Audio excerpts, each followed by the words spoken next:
నమస్తే ఫ్రెండ్స్. ఈరోజు మన మాటండిలో ఒక మాట, బంగారాన్ని బంగారమే అని నిరూపించుకోవడానికి ఎన్నో పరీక్షలు ఎదుర్కొంటుంది. కానీ బొగ్గుని బొగ్గు అని చెప్పడానికి ఎలాంటి పరీక్షలు అవసరం లేదండి, చూసి చెప్పిస్తుంటారు. అలాగే మంచి వాళ్ళకే ఇక్కడ పరీక్షలు, ముంచే వాళ్ళకు లేదండోయ్. కానీ మంచి వాళ్ళు ఎప్పటికైనా మంచి వాళ్ళలాగానే మిగిలిపోతారు. ముంచేవాళ్ళు ఎప్పటికైనా వాళ్ళ నిజ స్వరూపం బయటపడి ముంచేవాళ్ళు అన్న పేరు తెచ్చుకుంటూ ఉంటారు. మీరేమంటారు? దూరంగా జరగండి. ఎవరిని చూసి? మిమ్మల్ని చులకనగా చూసేవారి నుండి, పరిష్కారం లేని గొడవల నుండి, మీ విలువ తెలియని వారి నుండి, మీ మనసు కష్టపెట్టే విషయాల నుంచి ఎంత దూరంగా ఉండగలిగితే అంత ఆరోగ్యంగా ఉండగలుగుతాం. మీరేమంటారు?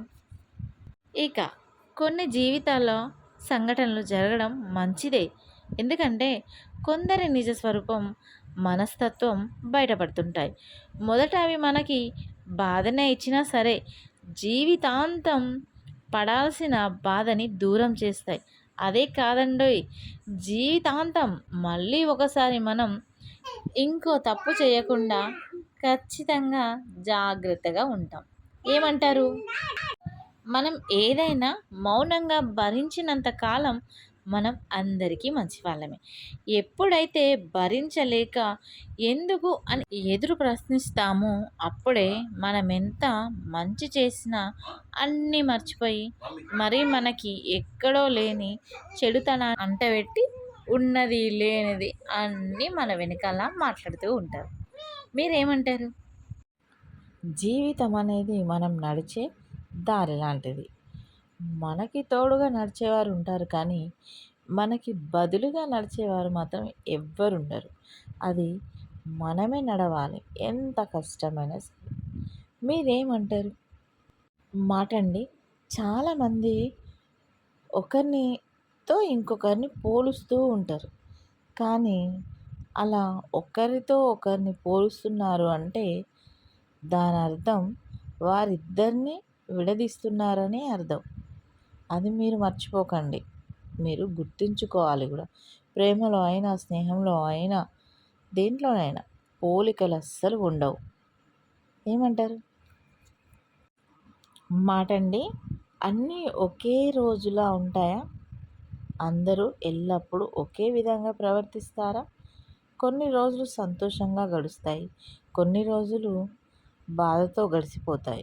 గడిచిపోయిన వాటిని వదిలి ప్రతిరోజు ఒక వసంతం రోజుగా మనం భావిస్తూ సంతోషాన్ని గడిచేయాలి. ఎందుకంటే ఈరోజు పొగిడిన వ్యక్తి తర్వాత రోజు నిందించవచ్చు. పొగిడిన రోజు ప్రశాంతంగా ఉండండి, నిందించిన రోజు ధైర్యంగా ఉండండి. గడిచిన వాటితోనే సంతోషం వస్తుంది అనుకోవడం భ్రమ. గడిచిన వాటితో ఎంత సంతృప్తిగా ఉంటామో అన్నది ఆలోచించాలి. సంతృప్తి ప్రాప్తి మనకు అందుతుంది. మీరేమంటారు? చాలామంది డబ్బు ఉండంగానే ఇక మాకేం తక్కువ, ఫుల్ ఐశ్వర్యవంతులం అనుకుంటారు. కానీ ఐశ్వర్యం అంటే, నిజమైన ఐశ్వర్యం అంటే తల్లిదండ్రులను రోజు చూడగలగడం, అలాగే భార్యాభర్తలు అనుకూలంగా ఉండడం, చెప్పిన మాట వినే సంతానం ఉండడం, మనకు అప్పులు లేకపోవడం, మన అవసరానికి తగ్గ డబ్బు మన దగ్గర ఉండడం. అది అవసరానికి తగ్గదే మాత్రమే, అతిగా కాదండి. ఏదైనా తిని అరిగించుకునే శక్తి మనలో ఉండడం, మన కోసం మన మన కోసం మనం బాధలో ఉన్నామంటే కన్నీరు కార్చే మిత్రులుండడం, 10 మందిలో గౌరవించబడడం, ఇతరులకు ముఖ్యంగా అండి, ఇతరులకు ఎదుట వాళ్ళకి సహాయం చేసే గుణం కలిగి ఉండడం, ఇది మన నిజమైన ఐశ్వర్యం అంటే. మరి మన మాటండి వీడియో మీకు నచ్చిందా? నచ్చితే మాత్రం లైక్ చేయండి, షేర్ చేయండి, కామెంట్ చేయండి, సబ్స్క్రైబ్ చేయడం మాత్రం అస్సలు మర్చిపోకండి. Thank you for watching.